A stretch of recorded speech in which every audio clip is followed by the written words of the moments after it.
All right, guys. So I wanted to bring to you what we call the Pulse Report. This is offered by a company called Chandler Reports in town. For years and years, they've tracked all the data based on real estate in Memphis. The cool story is the guy that started it was an appraiser, didn't have enough data to really do his job well. So he started recording all of this data years ago, decades ago. And now anybody that's in real estate subscribes to this. If you're interested, it might be too much data, but it's called Daily News. I actually get the old school newspaper that comes to my house twice a week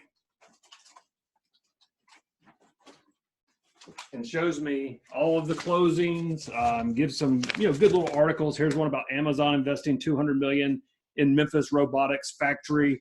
So it's got some good data, but it also shows you all the transfers, who's selling houses, who's borrowing money from who. I love that Tennessee is a full disclosure state because you can just really be a good investor because all this information is at your fingertips if you know how to obtain it.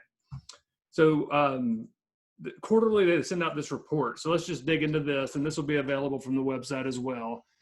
So home sales, January 2020, home sales were up 2% in Shelby County. Now I would say that that's because of a lack of inventory. Time and time again, I'm talking to realtors who say, James, do you have anything for sale that's not on the market? Because I've got buyers and we can't find them a house. They're qualified buyers and they can't find anything that is suited to what they're looking for in their price range. So total sales volume for the county rose to 22 million, up from 192 million. Home sale prices average 171,000. So when you're able to buy a full turnkey property from us, our average sales price right now is hovering around $117,000. So of course we build brand new homes in the $200,000 price range, and we have homes occasionally as low as $65,000. Our average sales price on turnkey properties, fully renovated properties, $117,000.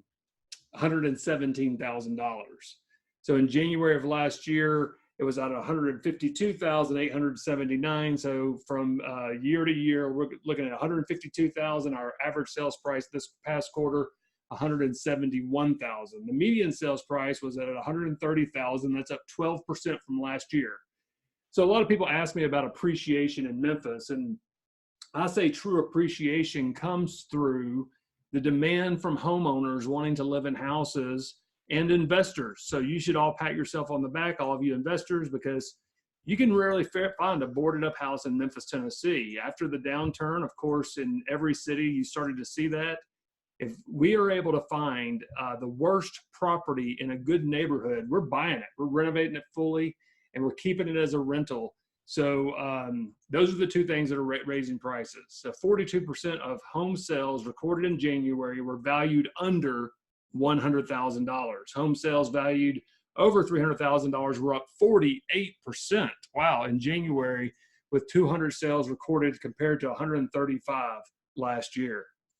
There were only five homes sold over $1 million. A lot of you guys in California and different places are like, wow, only five sold over that amount.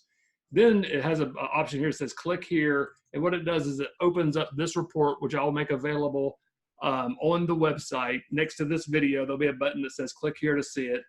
And zip code by zip code. So as you're going through my properties and you're looking at like what's going on in these different areas, it'll give you the average price per square foot, the average price change since January of 19.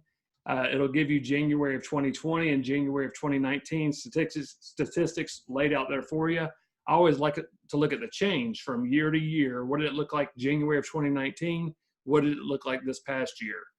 So let's pick a zip code. Let's pick 38127. This is a zip code y'all have heard me talk about a lot. It's up 7.6% from 2019 to 2020.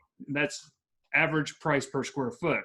And if we look at number of sales, it is down 4.3%. This is actually good news. That means there's a lack of inventory because every house that is found there renovated sold, it's sold right away.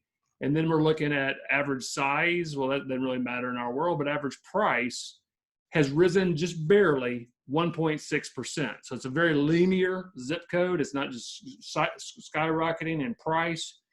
Price per square foot is up a tiny bit. That's a very stable market.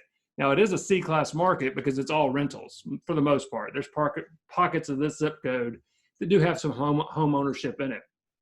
Now, let's look at another favorite zip code of mine, 38117. You hear me talk about a lot. This is where you'll find Colonial Acres. So I have several clients that say, James, you get a house in Colonial Acres. Let me know. Average price per square foot is up 24.1%. No surprise there. Number of sales is equal to last year. So it's a very, if there were more homes for sale, there would be more sales. There's a supply and demand. And then average price down 2.1%, not a significant amount, but maybe means it's stabilizing. Let's pick one more zip code, and let's go to 38141, where you probably see more turnkey properties than any other zip code with all the turnkey providers combined. That's probably where you're going to see more than anything. So very stable market. Number of sales down 6.1%, lack of inventory, not lack of desire, that's for sure. Average price up 3.7%, not breaking any records here, but if you bought a house from us in 38141 last year, your property's worth roughly 4% more than it was last year. And that's the story of Memphis. We are not an appreciation market. We are a cash flow market. That's good because when whatever goes up must come down proportionally, right? So in markets like Memphis, Tennessee, that are cash flow markets, very linear for appreciation, when the next downturn comes, and it will come, our ups weren't as high as the downs could be in other markets. So it's a very stable market. As real estate goes through its cycles, this is a place where you can have a safe, steady, hey, let's call it boring investment. And boring can be good when you're looking at retirement, kids' college funds, whatever your reason for investing is. So just wanted to share this with you guys. If you want more data like this, let me know. I'll have this available on the website starting tomorrow. So if you've got any questions, please reach out to me and my team. We definitely are humbled and honored for the outpouring we've had. Record-breaking year already. We're just in February. We've sold more homes this past month than we did all last quarter. Foundation Property Management is a big reason why. So in-house property management, taking care of our clients, being their operations after the point of sale so that you aren't taking on a second job managing your manager, right? Has created an overwhelming outreach from past investors buying more and referrals. So, the greatest compliment I can receive is a referral from a friend. We look forward to seeing you in person, set up a time to come visit the campus, meet the team, take a tour of Memphis with us. And if we want to be a catalyst to help you achieve your investment goals in 2020.